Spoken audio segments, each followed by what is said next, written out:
I took a trip to Savers and found 3 Christmas-themed porcelain houses. Put all 3 of them into my cart and brought them home. These houses all came out to a little under $10. Christmas houses are very easy to find at your local thrift store in the seasonal area this time of year, and I was lucky to find 2 that still had lights. If there are any price tags, make sure to remove them.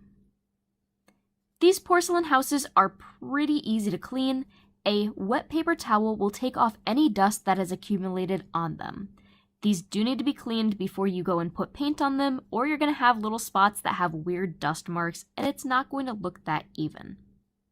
I realized this one was missing a tree, so let's make the other side match. Before spray painting, all lights need to be removed. They should be pretty easy to take out. Usually they have these little metal clips at the sides, and you just press them and pull them out. Put the lights off to the side. Now time to spray paint. Make sure to do this outside or in a well-ventilated area. Start off with a light coat of black spray paint. Make sure to get the back.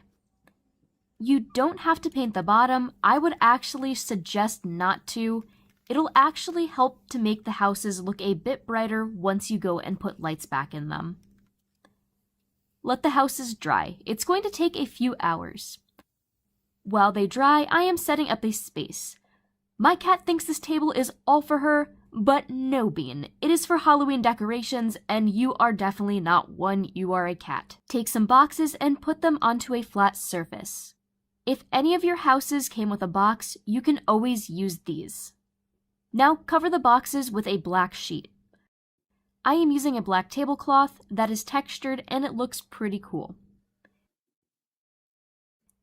This larger house didn't come with any light, so I am using some fairy lights and placing it at the top of my arrangement. Put the lights back into the houses as you go. And tuck the cords. Now time to plug the houses in. I have little paper mache skulls to go and hide the wires, but you can also use other spooky decorations as well, and you can also use decorations that maybe you didn't go and spray paint. It doesn't all have to be painted black. Now that your houses are arranged, step back and enjoy them. Thank you for watching. Have a happy Halloween. I will see you next time. Bye. For this project, what we're going to need to do is mix 1 part Mod Podge with 2 parts water, which I've already done ahead of time right here. When you pick out your lantern for this project, one thing you want to remember is that you're going to need to be able to take the glass out of your lantern. This particular lantern has tabs that I can easily remove the glass. We're going to go ahead and put this aside for now. We'll come back to that part later. Once you have your mixture ready, you're going to want to make sure you protect your surface with a tray or something, maybe some paper, just to make sure you don't make too much of a mess. What we're going to do is we're going to get our stretchy spider web. We're just going to pull it apart into smaller sections. We're probably going to need a little bit smaller than this section here. We're going to go ahead and dip it into the Mod Podge and water mixture. So then we're going to go ahead and get the spider web and stretch it across the glass like so.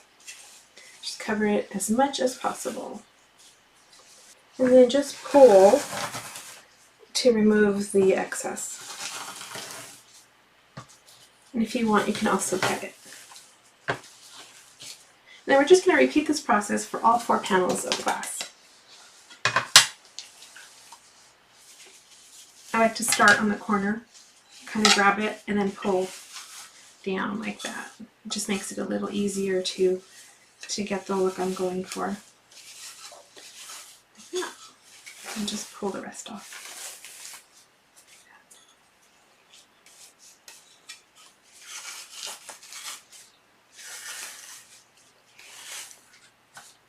Okay, for now what we're going to do is just brush a little bit of Mod Podge on top just to make sure it gets really nice and hard.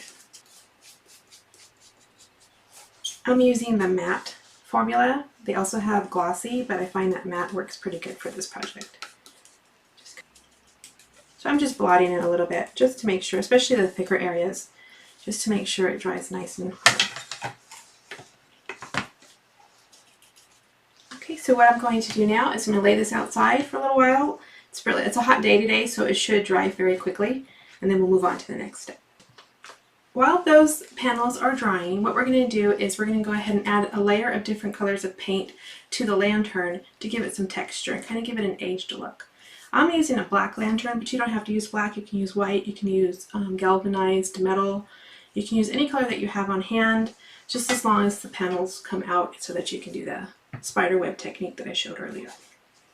So the colors I have with me right now are green, white, like a brown bronze, a gold, black, and silver. Now, I may not use all of these, it just depends on how it looks, but I'm going to go ahead and start with the top to give you an idea of what we're doing. So this is just regular metallic paint. It's just acrylic craft paint. I'm not covering the whole thing, I'm just going to just add a little bit of paint all around. So it's just a matter of just adding any color that you like to get that effect. Add a little bit of green just because sometimes the green comes out a little like mold or just distressed discoloration. So I'm going to add that there. I'm going to get my dry brush. I'm just going to blend it in a little bit. There's no rhyme or reason to it really. You're just going to blend it in. You can even get a paper towel and rub it in so you don't have the brush marks. It's really just however you want to do it. Okay, that looks pretty good for the first coat. Like I said, we're going to go back and just kind of add more layers to make it look aged. And then we're going to do the same thing with the body of the lantern.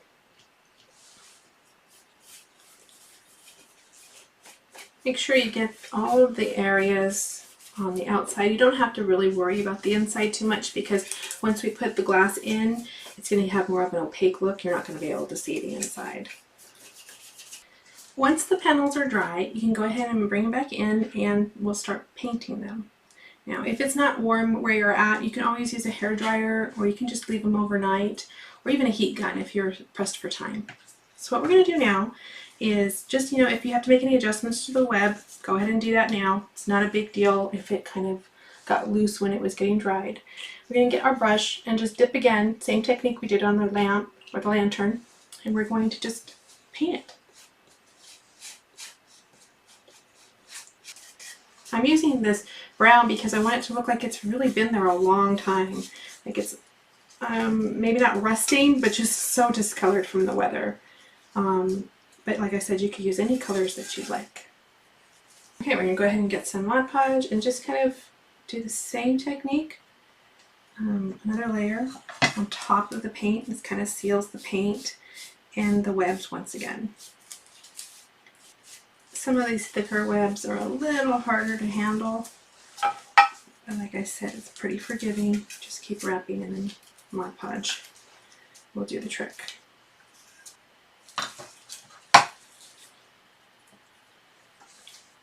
Okay, once you've painted and added another layer of Mod Podge to seal the paint and tack down the webs a little bit longer, what you're going to do is you're just going to let it dry again. Okay, so once the panels are dry, what we can do is just go ahead and pick our favorite side and just simply put them back into the lantern.